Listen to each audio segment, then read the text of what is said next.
شروع محمد و آل محمد کے خدا کے نام سے۔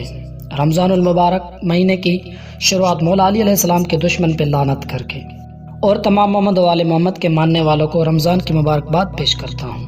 آج سے تمام مومنین کے لیے روزے کو باطل کرنے والی چیزیں یا جن چیزوں سے روزہ ٹوٹ جاتا ہے ان چیزوں کو بیان کروں گا۔ یہ موضوع بہت طویل ہے، یعنی کہ بہت لمبا ہے، اسی لیے اس موضوع کو حصوں میں اپلوڈ کروں گا انشاءاللہ۔ امام علی علیہ السلام نے فرمایا جہاں تک روزے کی حدود کا تعلق ہے تو وہ 4 حدود ہیں۔